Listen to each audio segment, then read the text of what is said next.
আসাদুজ্জামান খান কামালের বাসায় মিলল হরিণের শিং, চামড়া, মদ ও ফেন্সিডিলের বোতল। ক্ষমতাচ্যুত আওয়ামী লীগ সরকারের স্বরাষ্ট্রমন্ত্রী আসাদুজ্জামান খান কামালের বাসায় তল্লাশি চালিয়েছে আশুলিয়া থানা পুলিশ সহ যৌথ বাহিনীর একটি দল।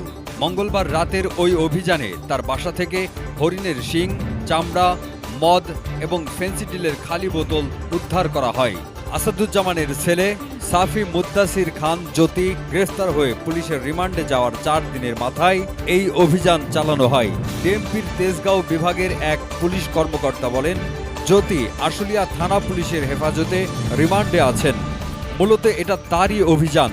আমরা শুনেছি জ্যোতিকে সঙ্গে নিয়ে তারা বাসায় তল্লাশি চালায়। তল্লাশিতে কি পাওয়া গেছে প্রশ্নে তিনি বলেন, জ্যোতির রুম থেকে 2টি হরিণের শিং, একটি জেব্রা ও হরিণের চামড়া উদ্ধার করা হয়েছে।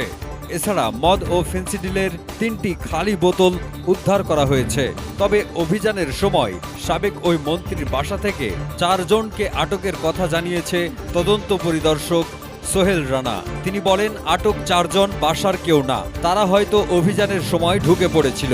তাদের কাছে মোবাইল, টাকা সহ কিছু জিনিস পাওয়া গেছে, তাই তাদের বিরুদ্ধে তেজগাঁও থানায় চুরির মামলা হবে। প্রাথমিকভাবে আটকদের বিস্তারিত নাম পরিচয় জানতে পারেননি পুলিশের এই পরিদর্শক। গত শুক্রবার রাতে ঢাকা থেকে গ্রেফতার করা হয় জ্যোতিকে। হত্যা চেষ্টার অভিযোগে গত 11 সেপ্টেম্বর আশুলিয়া থানায় রবিউল সানি নামের এক ব্যক্তির দায়ের করা মামলায় তাকে গ্রেফতার করা হয়। পরদিন জ্যোতিকে জিজ্ঞাসাবাদের জন্য পুলিশ 7 দিনের রিমান্ড আবেদন করলে তাকে 4 দিনের রিমান্ডে পাঠিয়েছে আদালত। গত 5 আগস্ট শেখ হাসিনার সরকারের পতনের পর থেকে সাবেক কয়েকজন মন্ত্রী ও আওয়ামী লীগের কয়েকজন নেতা গ্রেফতার হলেও আসাদুজ্জামান খান কামাল এখন পর্যন্ত লোকচক্ষুর আড়ালে রয়েছেন।